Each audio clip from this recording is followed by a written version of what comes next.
अस्सलाम वालेकुम दोस्तों।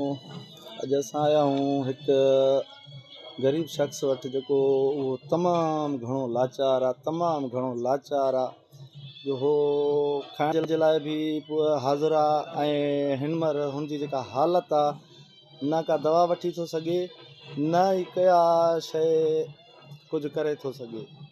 असां अॼु हुन वटि आया आहियूं। हिन जो मक़सदु आहे, हिन जो चवणु आहे त असांजी वस वारनि खे अॼु इहा अपील आहे त असांजी ख़ुदा करणु मदद कई वञे। असांजी ॿी वाह कान्हे का, असां ख़ुदा करणु असांजी मदद कई वञे। अॼु असां हिन सां मिलूं था।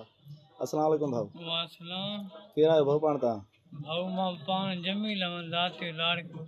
ज़ात जो लाड़को नालो जमील अहमद आहे? जी भाऊ। अच्छा, हे तव्हांखे छा थियो आहे? भाऊ गुर्दे मरीज़ में ऑपरेशन कराई जी। गुर्दे खां पोइ वरी ॿिए गुर्दे में वरी सूरु पियो आहे, डायलिसिस थी हले। जी। हींअर असांखे वस ते घणो ख़र्चु कयो आहे। जी। ग़रीबाणो हाल आहे, जेको हाल आहे जी।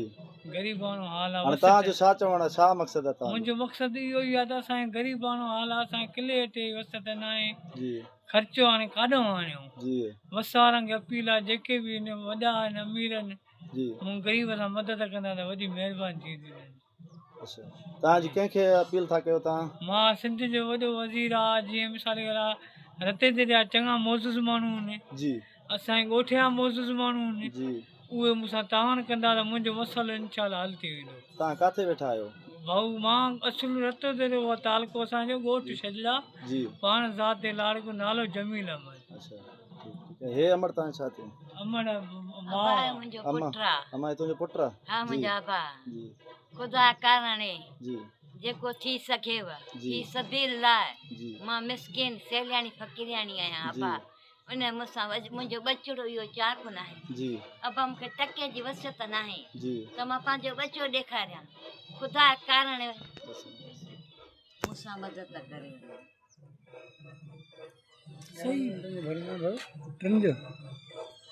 हाँ मां जी। अबा अल्लाह उन्हनि खे नवाज़ी थो, वॾा वॾा जेके अमीर आहिनि। जी। मुंहिंजो हाल इहो ॾिसो था। जी।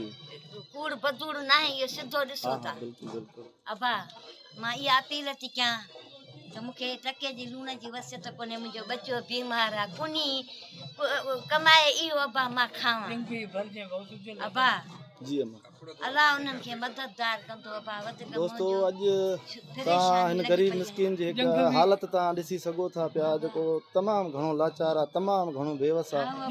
बेवस थी वस वारनि खे अपील करे थो पियो त जेको आहे ख़ुदा करणु असांजी मदद कई वञे। जेको हिन ग़रीब जो मौक़िफ़ु आहे ऐं चवणु आहे, असांजो नंबर बि हिन सां